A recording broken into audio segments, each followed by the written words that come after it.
Before we get started today, What Rules is kicking off a new rebrand of our podcast for Women's History Month. This year's theme is so appropriate because it centers on celebrating women who tell our stories.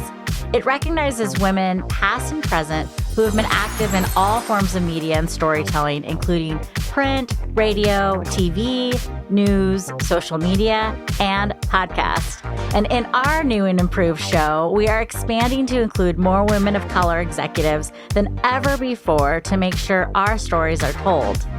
In today's episode, we introduce you to our new co-host, Courtney Copeland, who's definitely a trailblazer in her own right.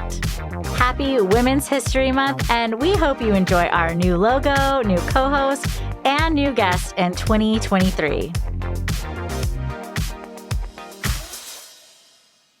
In a previous episode, we were talking about how when Courtney and I met, it was just like this magical thing. And I know that happened with you, Dr. Madadi, and Tanika, maybe even before you met. We met virtually, and one of the things that happened is I just loved everything that she was saying, and I'm like, wow, I want to be her friend. And I actually remember talking to Alisa about it. I think that day I texted her and I was like, I just met somebody and she's my friend, but she doesn't even know she's my friend yet. And then later, Tanika and I connected. True. Yeah, Tanika, tell your side of the story. Well, you know what's interesting about this story? We have a mutual friend. And that mutual friend said, I know someone who should be your friend.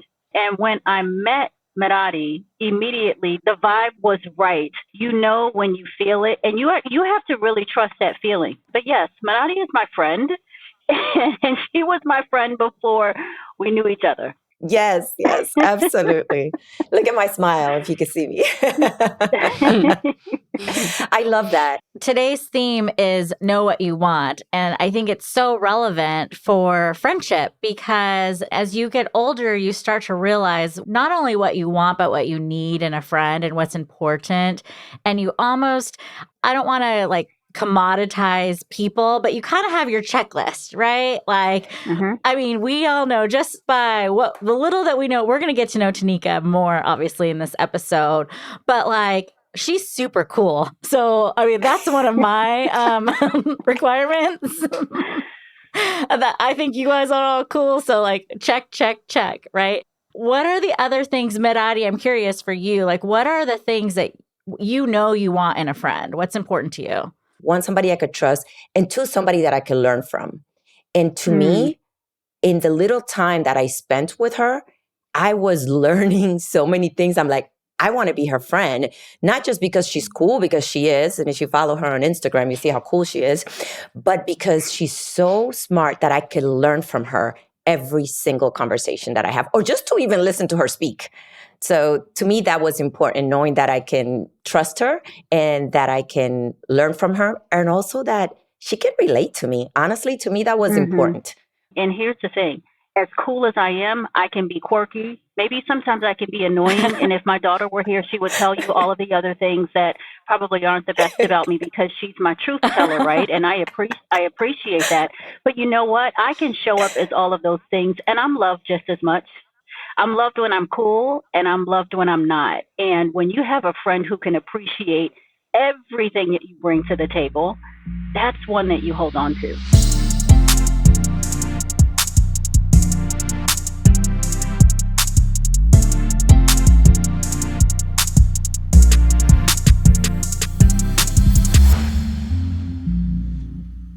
Welcome to the What Rules podcast, where we are here to help you outsmart the game to advance in your career. My name is Alisa Monjadas. I run a B2B marketing agency called Stories Bureau, and I'm an executive coach helping senior leaders shine in the workplace and reach new heights. Courtney, new host. Who are you? First of all, I'm someone who's so happy to be here. I am a psychology lover and very passionate about helping people advance in their careers, coming from a place of wellness and accountability. And the more we focus on our overall wellness, the better we can show up in the world and the better we can lead. And I am a Pilates lover, which everyone here knows, and I bring all of them with me as much as I can. Thank Love you. that. Dr. Madadi, who are you? Who am I? Well, I am Dr. Murari Simeon, and I'm an activator of talent, creating a world where multicultural women that look just like all of us here in positions of power are the norm. Thank you. And we have a special guest today, as everyone heard. Tanika, why don't you introduce yourself? And you can introduce yourself a little bit longer than us. So tell us about the different hats that you wear and who you are. I am Tanika Cabral, originally from Brooklyn, New York. And that's a part of my story. Like, I love saying that I'm from Brooklyn, and it shaped me in so many ways, and people see it come through. So, yes, if you see it, check. Hopefully it's a good thing, not always. I'm a mom of 3 feisty children who keep me on my toes and keep me busy. They are 7, 15, and 16, Jade, Sage, and Benjamin. I am also a lover of travel. I'm a Sky Mouse collector, and I love to explore. I love to see and understand different cultures, and it's helped me grow even more empathetic. It's helped me understand things beyond my own understanding. So travel is a love of mine. And I'm also a senior executive, and my senior executive role helps me fund all of those things, the travel, the children, and everything else. I serve as Senior Vice President of Customer Leadership, which is an organization that sits within the Chief Customer Office of the Coca-Cola Company. I have the great fortune and blessing of working with a really large team of about 40 people, and we're responsible for ownership across 5, I would say, interdependent groups, everything from business development to sales to industry affairs, customer effectiveness, and our innovation lab for our customers. So that's my day job, and I've had 24 wonderful years with the company. I cannot believe it's been 24. But yes, that's my career. That's wonderful. You bring so much to the table. I mean, from being an executive to a mother to traveling, I love it. So thank you for sharing that. To be where you are today and get all those things, can you tell us what rules you may have broken in your career, or who knows, even in your personal life, to achieve who you are Sure. today? I found the unwritten rules can hold you back in ways that you don't anticipate, you don't imagine, and in ways that you don't even realize. And I just think about my upbringing. I said earlier that I'm from Brooklyn, New York, inner city, parents, 17 years old, lived in a housing project. I was that story that you see in movies. And there were many unwritten rules around me. This is where you belong. You don't deserve. You're not worthy. Those were some of the things that weren't necessarily said directly, but people sort of followed those unwritten rules. I rejected them early on, and I think it goes back to me really being an explorer. So when I was in school and maybe a counselor said, you can't do that, or, oh, sorry, you can't afford that. I was told things that I couldn't do, and I rejected them early on because I always found a way. I was very resourceful and always questioned. And so I think that's really important. When you think about breaking rules, it's about questioning. Sometimes we don't like to question authority, but we absolutely have to in order to go further, faster. And that's what I've always done. I've been very curious. And so rule breaking is all about knowing that you can push past what someone has told you that you can't do if you have the courage, and if you not necessarily are fearless, but if you can do it scared, you can do it. I'm very curious before we leave this space. One of the things you mentioned is like you are very curious and ask questions. What are some of the most important questions you've asked to figure out what you want? Why? Now, let me tell you, that is the question. That actually is the question, why? And if you've ever been in the space of a toddler, that's their favorite question, right? They question everything. Why? Yes. Why is that the case? That's the question that I prefer the most. You know, I can relate to so much of your story, but I have one question for you, because it sounds like you know what you wanted since you were younger. You kind of pushed. Was there an experience or something that pushed you to ask those questions or don't accept what people were saying to you? Because there's so many people that we talk to, and me included, for a long time, I had some limiting beliefs because people kept saying, no, you can't do this. No, you can't do that. Sure. So I was just wondering, was there an experience or something? What was that moment that you were like, no, I make the rules Absolutely. here. I'm going to challenge them.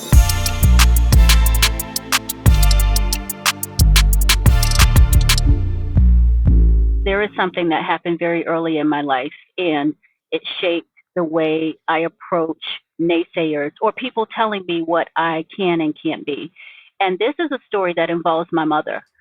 And my mother is my best friend. She is one of the most loving and nurturing women that I know. And I still look back and think, you were a baby with a baby and you made it work. But because she was a baby with a baby, there were many things that she didn't know. And she didn't realize that I could do as much as I could. So when I was in high school, my mother said, you're in 12th grade now, and it's time to think about your future.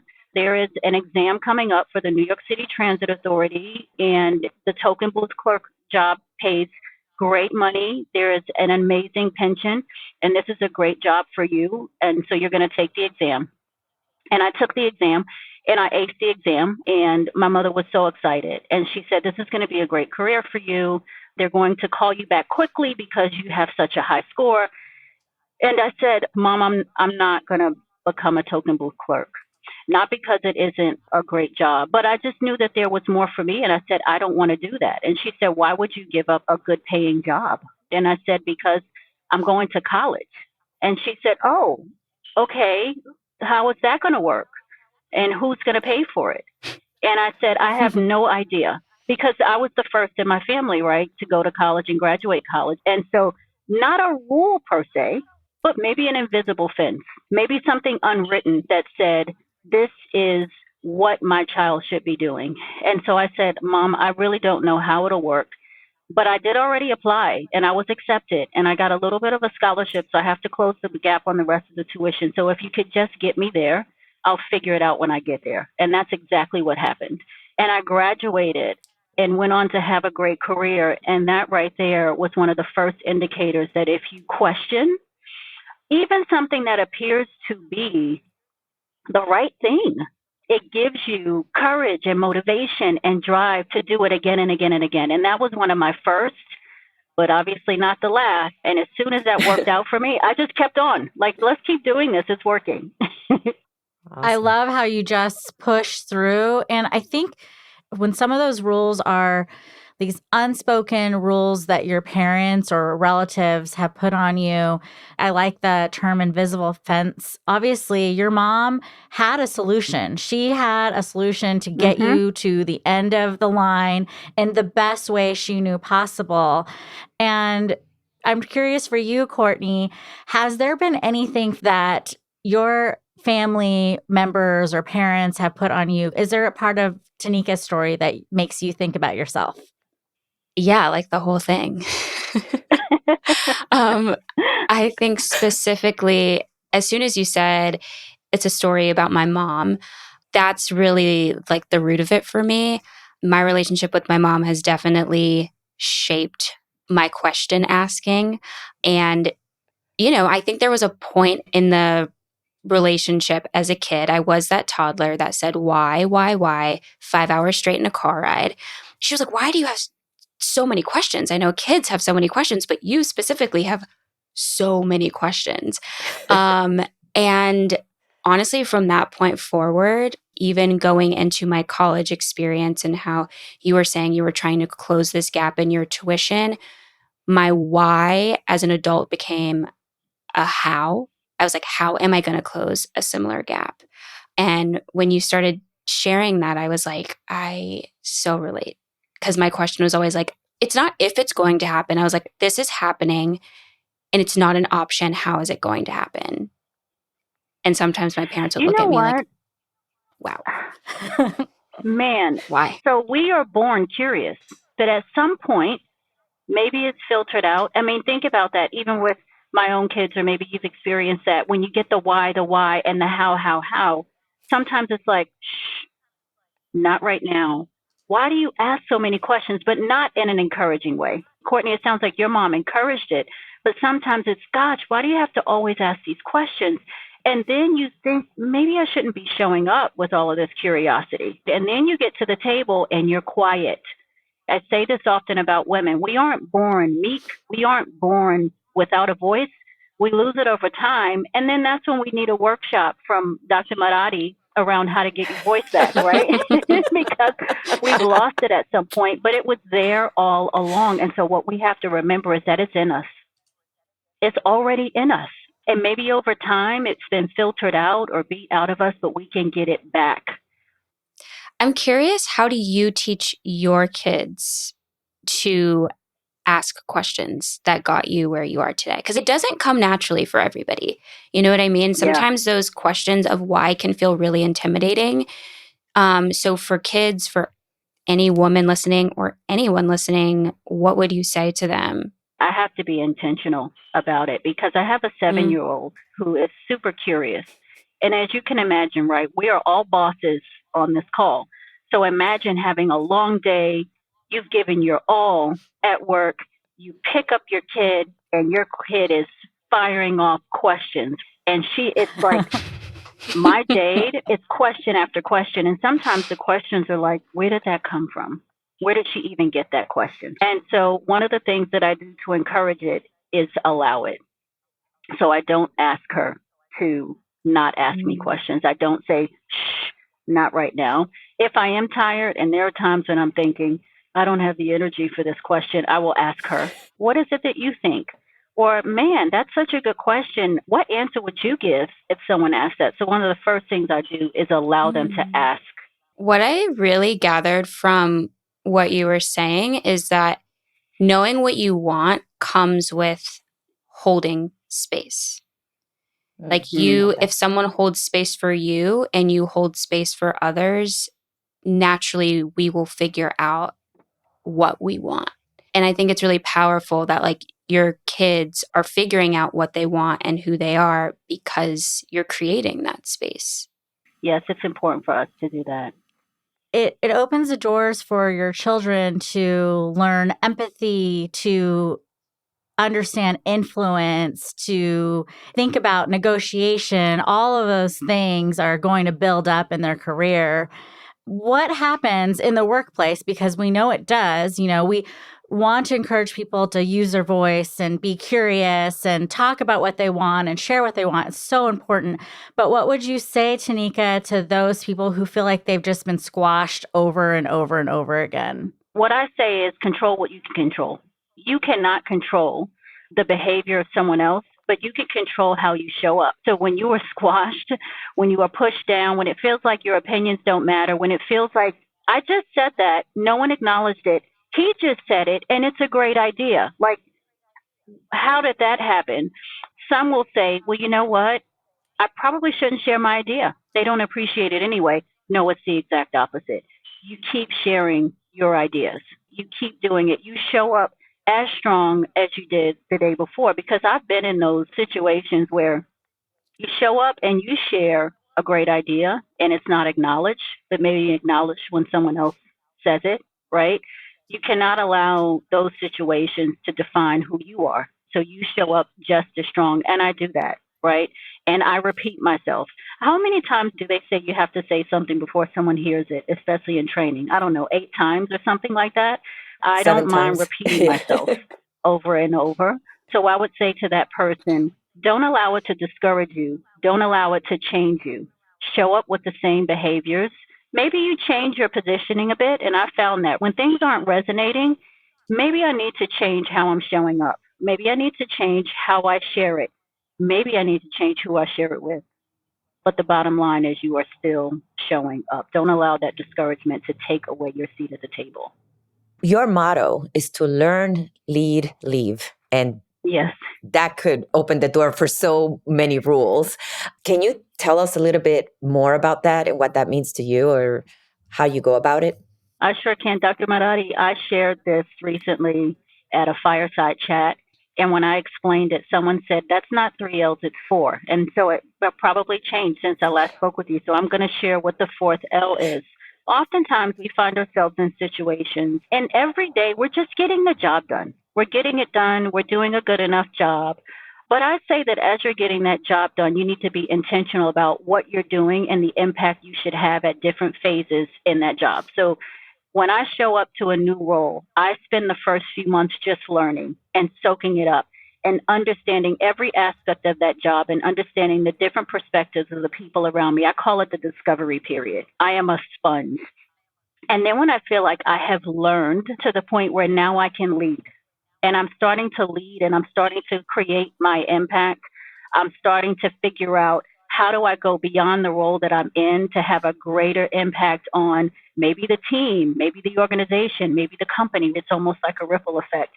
And after I feel like I have led and I am changing the scope of the work or maybe creating big shoes to fill, I start to think about my legacy. And that's now the third L, I think. I start to think Yes. about my legacy. And I'm thinking about what I want to do in this role to leave it so that it's so much better than when I moved into the role. So what is the legacy that I will leave? And then once I feel like that legacy is in place, I leave.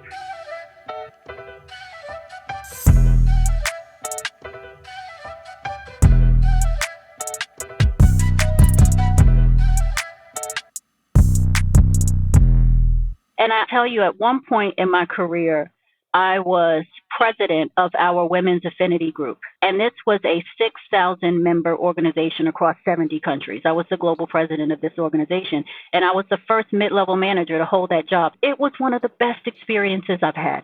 One of the best. I mean, I was able to change the structure of the team. I was able to bring in representation that reflected our member base. I was able to implement programs with this amazing team that broke records. We used a platform called Blue Jeans. It was where we would have our conference calls and our video conferences, and we crashed it because we had so many people on the line wanting to soak up this program. And then my final signature event was our Women's Leadership Conference, and I had Condoleezza Rice as our keynote speaker. We had, for the first time, global presence, women all around the world attending. And I felt like, man, I came in, I learned, I led. Here's my legacy. And man, I'm sorry it's almost over, right? Well, I got called into the office and they said, can you give us another year as president of this women's affinity group? And I said, let me think about it and I'll get back to you. I went home and I reflected and I thought, man, Tanika, you love this role so much. But did you do what you came to do? Yes. Is the legacy in place? It is. I said, no, I will not extend my time in the role because it's as important to know when you should leave. And I was leaving with the legacy in place that I needed everyone to remember. I was leaving the shoes. I wanted everyone to remember that moment so the next president could come on and try to beat that. Because if they could beat that, then we would grow and become greater as an organization. So as difficult as it was for me to walk away from that role, I knew that I had done my 4 L's, right? It was like I learned, I led, my legacy was in place, and I left. And people were surprised by that. But guess what? When people talk about my time as president of that affinity group, they talk about the things that were part of my legacy. Sometimes we know that it's time to leave, but it's like, man, the boss is asking me to stay in this role longer, so they must appreciate me. Man, you know what? I'm going to stay a little longer. But no, you should have left. Have you ever had that experience? There was one role where I knew I got comfortable and I was succeeding and I learned everything I could have learned. That was a big one because I was early in my career and that's when you should learn. And I had gotten to the place where I'd already aced what I was doing. And I started to get resentful because my growth stopped and I wasn't being challenged enough. And I just didn't really enjoy my life during that time. And I was still working as hard as I was before, which was way too much. So I was still doing all the things, but I wasn't, I don't know if you've ever heard of the term called the S curve. It's where you're just kind of learning and then you kind of get to that point where you're acing it.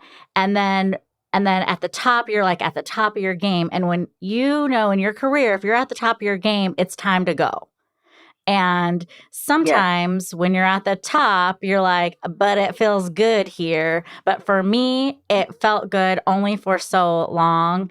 And I was desperate to get out at that point. And I don't think that's where any of us want to be. You don't want to be in that place where you're like, I'll do anything now. Because now you're probably going to compromise and not do what you set out that you wanted to do. That's right, because then you are running away from a job and not running to a job.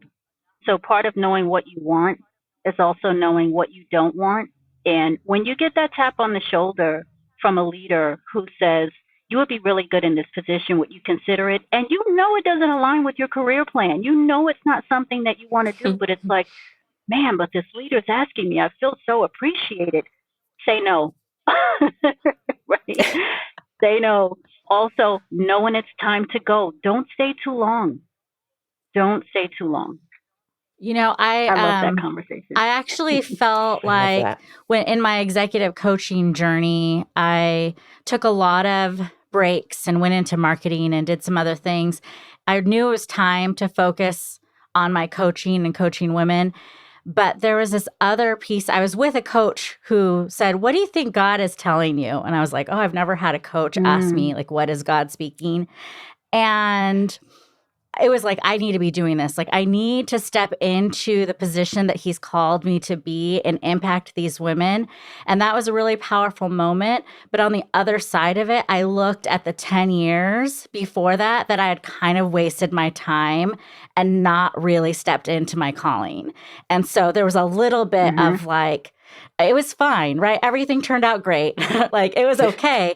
But it was like the first time really seeing like, this is where I'm supposed to be.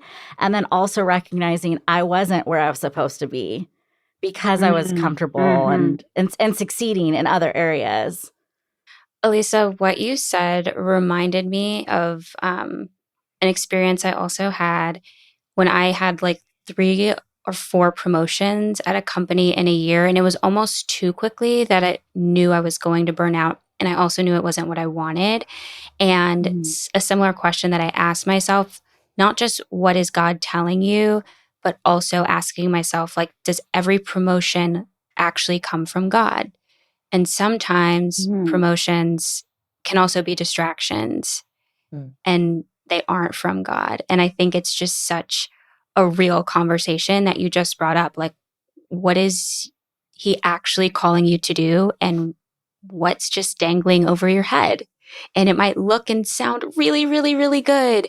But if your heart's like really pulling in another direction, it's clear that's not what you want. Like, listen to that. Yeah. Now that brings me back to something that you said earlier, Tanika. Even when it seems good, even when it's rewarding, ask the question, why? Because everything that you're all talking about, I've been in that situation. And Courtney, to your point, you're getting promoted and it's all good stuff. But I'm like, why? Why should I do this? And does it not only questioning the negative, but also questioning like, hey, this is a positive thing. You're getting promoted. You're moving up. But why? Is it the right thing for me? Is it part of my career? And you hear so many times, it's like, oh, but this is one way you could go and there's different ways. So being able to discern, hey, is this what's right for me at the moment?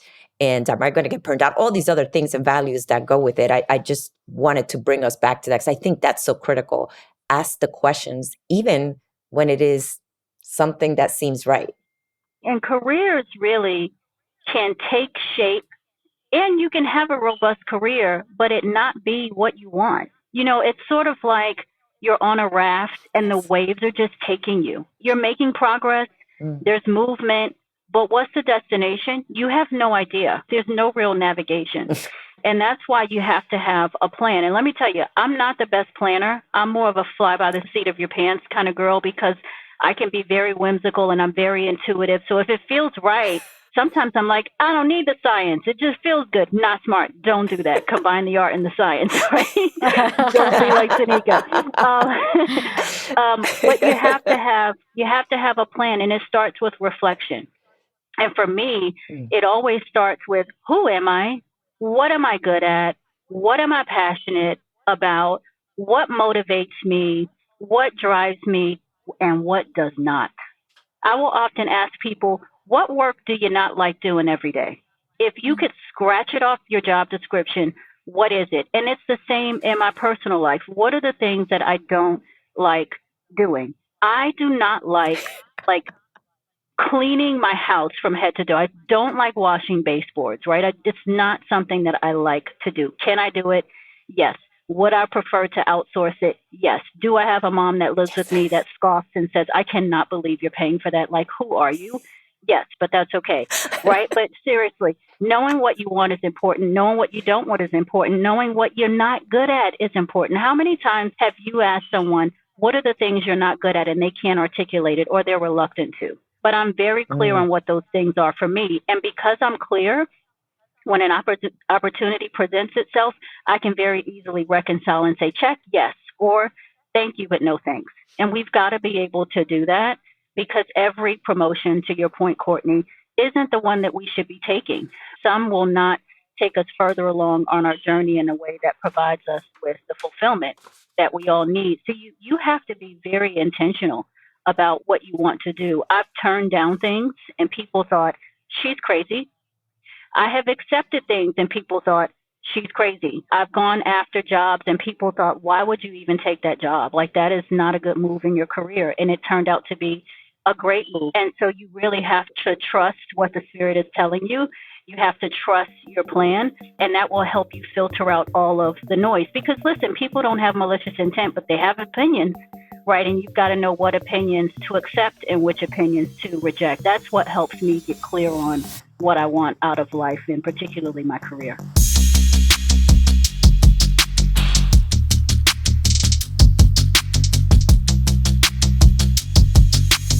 I've learned so much already. You see, this is what I said. I continue to learn so much from you. And in knowing what you want. So for the listeners, if you don't know what you want, we learned so much today. One of the things that I learned is if I don't know what I want, ask why. Whether it's something positive that's happening in your life or at work, or something negative. Control what you can control. There are so many things that we can't control in our lives, but we can control those things that we're good at, those things that we don't want to do. So start asking yourself, what don't I want to do? And maybe that could help you get to knowing what you want. So thank you so much. I just learned so much. Courtney, Elisa, any inspiration that you got today? I know I got so much more, but I want to make sure that I share the platform. I definitely got leave when it's time to leave. And I definitely got hold space, continue to hold space for myself and others as we all evolve in figuring out what we want every day. Mm-hmm. What I took away from this conversation, it is to create more of this, like what we're doing right now, because we've come together to offer up something to an audience in support of their growth and their development, but it helped us. What if the four of us, me and you three, got together just to talk about things like this, not for an audience, but for ourselves? Mm-hmm. We should do that often. We should pour into each other, even when it isn't an event. And if we were closer, I would say, hey, let's get together this weekend, but we're not. So we just have to figure out how to make it happen. But we need to do more of this with people who can help us grow and push us and create healthy tension in our lives. So I just appreciate the three of you for inspiring that. And I need to figure out how to create more conversations like this podcast, but just organically in my life. That was it. That was a wonderful takeaway. It's a great call to action for everybody out there. This is something they could do themselves. This is something that each one of us here, if we leave here today and each of us separately goes and have these type of conversations with other women in our life, just think of the movement. Just think of all the wisdom and the learning that we will have. Want more advice on how to break the rules and outsmart the game to advance your career? Check us out on Instagram, YouTube, and our website, whatrulespodcast.com, for more insight from our guests and host, and join our community on LinkedIn, where we discuss rule-breaking strategies for multicultural women. What Rules is a project of Zara Consulting and is supported by the amazing team at Stories Bureau. This episode was produced by Alexandra Uresta with editing and music supervision by Joshua Ramsey and was engineered and mixed by Tim Ballant. Our podcast cover was designed by DeLeon Creative. Visit whatrulespodcast.com for more info, upcoming events, and all episodes of What Rules, including video, and make sure to give us a follow.